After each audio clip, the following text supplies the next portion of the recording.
За одоо багшин та нартай компьютерийн гарын товчлууруудын үндсэн үүрэг. За тэр товчлуурууд дээр гарын 13-аар хэрхэн зөв байрлуулж бичигдэх хэргийг тайлбарлаж өгье. За тэгэхээр гарын мань товчлуурууд за үндсэн бидний бичиж хэрэглэдэг. За ингийн компьютерийн гарын зураг байна. За энэ дээр болохоор зэрэг хамгийн дээд игнэний товчлуур болохоор функционал товчлуур гэж нэрлэдэг. Энэ F1-ээс F10 хүртэлхийн товчлууруудыг функционал товчлуур гэж нэрлэдэг. За дараагийн тоотой товчлуурууд болохоор тоон товчлуур хасах нэмэгдийн зөвнөлтүүдтэй тий тоо бодоход хэрэг болдог товчлуур гэсэн. За текст бичдэг товчлуурын бичгийн товчлуурууд буюу за энэ дунд үсэг байрлсан. За авдаг энэ товчлууруудыг болохоор зэрэг бичгийн товчлуурууд байна. За энд болохоор enter гэдэг нь болохоор зэрэг ямар нэгэн утга үйлдэлийг хийхийг зөвшөөрсөн товчлуур. За текст бичихдэр болохоор яг хуу enter тар шинэ мөрлөлтөөр шилждэг за товчлуур байх нь.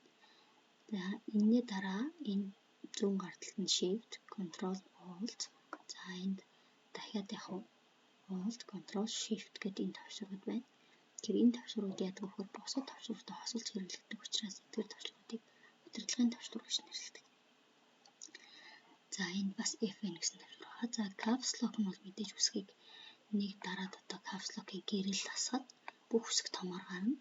Жижиг үсгийг төгсөж байгаа гэсэн.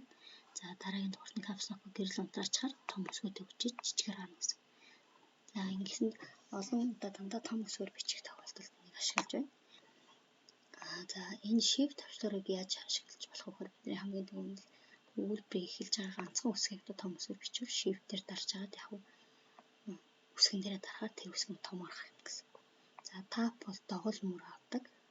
За дараагийн одоо next үйлдэл шилждэг юм товчлуур байгаа. Цонхон дээр бол за энэ start цэсийг нээдэг товчлуур байна. За энд бид нэр мэддэг mouse 2-ыг ажилуулдаг товч байх нь байна тийм. За ингээд mouse 2 дээр дарахаар гарч ирнэ гэсэн. За энэ S гэдэг товчлуур болохоор зэрэг одоо үйлдэлийг буцаадаг жишээлбэл одоо би хадгалах гэдэг цонх гаргаж ирч чад болвол буцаагаад тань.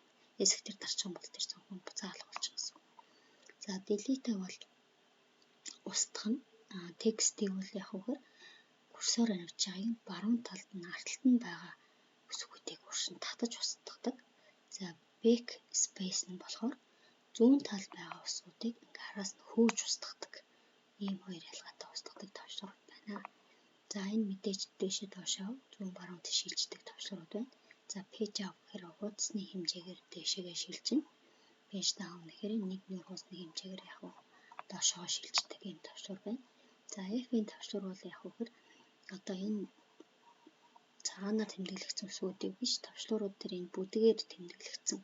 За зарим компьютер дээр цэнхэр үсгэр байгаа. Цэнхэр өнгөр байгаа. За энд болохоор саарлан өнгөтэй юм тийм. За энэ товчлууруудыг ажиллуулдаг. За яаж ажиллуулах вэ гэхээр F-ийн дээрээ дарлаа. Дарсан чигээрээ нөгөө одоо товчлуур дээрээ. За F-ийг харж байна. Дарсан чигээрээ яг нөгөө товчлуурууд дээрээ яг дарахаар зэрэг энэ бүдэг үйлдэлүүд нь ашиглаж. Жишээлбэл F-ийн дээрээ дарж агаад одоо F1 дээрээ дарчих юм бол F1 үйлдэл нь биш энэ одоо компьютер маань нөгөө шөнийхөө горимд шилжинэ. Тийм үү те. За эсвэл F-ийн дээрээ дарж агаад за F7 товчлуур дээр дарчих юм бол F7 үйлдэл нь биш дуу хаагддаг компьютерийг. За ийм үйлдэлүүд рүү шилжих нэ. За ингээд үндсэн товчлууруудыг уушин тайлбарлалт дуслаа. За одоо ингээд гарын 13-аар зөв байрлуулж бичих техникийг тайлбарлая. За тэгэхээр тулд бид нарт мэдээж текст шийдэхин тулд үсгэнүүд хэрэгтэй. За энэ үсгэнүүдийг дээд игнэний үсэг, дунд игнэний, доод игнэний гэж нэрлэдэг. За гарын үндсэн байрлал бол дунд игнэний байрлал дээр одоо байрлуулах тэмдэглэгээ байдаг. За энэ нь F, J үсгэн дээр ингээ сайн ажиллахын доор нь бүх компьютерүүд дээр байгаа юм тоогоор тэмдэглэгээ байгаа. За энэ тоогоор дээрээс за энэ талд нь бол зүүн гарынхаа хуруунуудыг R, F, V гэс эхлээд баруун гарынхаа хуруунуудыг N, J, I-аас эхлээд байрлуулдаг байна. За тэгэхээр зэрэг би энд ямар хуруун гэхээр 7 хуруун байрлуулна. За баруун гарын 7 хур, энд зүүн гарын 7 хуруун байрлуулна. За энэ зүүн гарын 7 хуруун байрлалаа. Ийшээ дунд уруу, ядам уруу, чигчээ уруу. За дахиад энтэй талдаа би баруун гарынхаа 7 руу байрлалаа. Дунд руу ядам руу чигчээ руу. За ингээд дээшээгээ шилжиж ин таныг. За сайн ажиглаарай. Доошоо бас нэг шилжлээ. За ингээд дунд нь хараа энэ 6 үсэг үлдэж байна тий. Дахиад энд бас үсэг үлдэж байна тий. Тэгэхээр энэ үсгүүдийг хөөд мэдээж чигчээ өрөөнд орох учраас баруун гарын чигчээ өрөөгөр үсгийг дарах нь байна. За энэ голын үсэг болохоор зэрэг 7 уруугаа хажуу тийш нь хөдлөвөл уруугаа хөдлөвөл яах вэ? Энэ үсгүүдийг дарчихна. За мэдээж урт тавчлуурыг зай авах тавчлуурыг эрхээ уруугаараа дарчиж болно. Хамгийн эрхээ уруу бол сул байж гин тий. За ингээд бүх уруундаа байрлал. За одоо башин та нарт бүх Монгол үсгийг бас нэрэл тайлбарлая. За энэ дээр болохоор зэрэг байхгүй сурах өчиг дээр болохоор зэрэг бүх үсгүүд байгаа. За энэ доод игнээс тайлбарлал энд Z үсгэн дээр Монгол үсгийн доо шууд нэрлээ явъя. Я, че, я, ис, им, и, тэ, зөвлөний тэмдэг, в, ю, п, д, ил, о, ир, х, а, ö, б, 61 хагас. За па, ц, ө, ж, э, ин, г, иш, ү, з, к хатуугийн тэмдэг, е, ш. За ингээд бүх үсгүүд нь Монгол байрлалаа таарна. Дэвтэр дээр номносаар зурж байгаа тогтоорой. За одоо би А гэдэг үгийг уруугаараа яаж бичих вэ гэдгийг тааруулъя. За А үсэг маань хаана байдаг вэ гэхээр Ж үсгэн дээр байна. В үсэг маань за энд энэ их багын тэмдэгэн дээр байна те. За тэгэхээр зэрэг би аль гарын гэхээр энд маань одоо ямар гарын зүүн гарын 7 урууны үсэг хуваарлагдсан учраас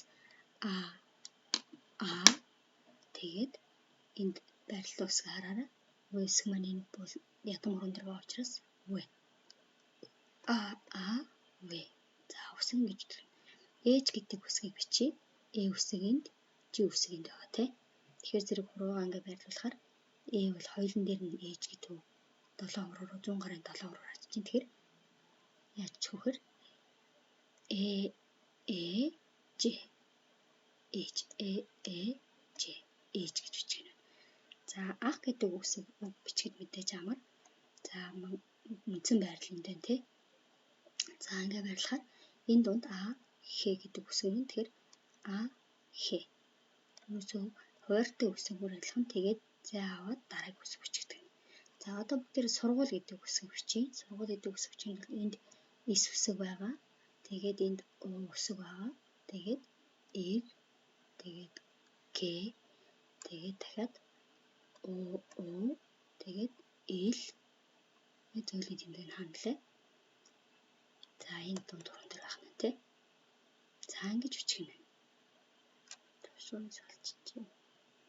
За дахиад сургууль бичиж. С харсан тий. Тэгээд дунд ураараа О Эр Г тлаа үсгэлчлээ тий. С О Эр Г О за хараарай ил ядам руугаар дарж ин тэгээд дөрвөр зөвлөлийн тэмдэг. За ингэж бичих юм. За бүгдээрээ та нар үсгээ хуваарлаад гараа зөө хуваарлаад бичиж сураарай хүүхдүүдэд.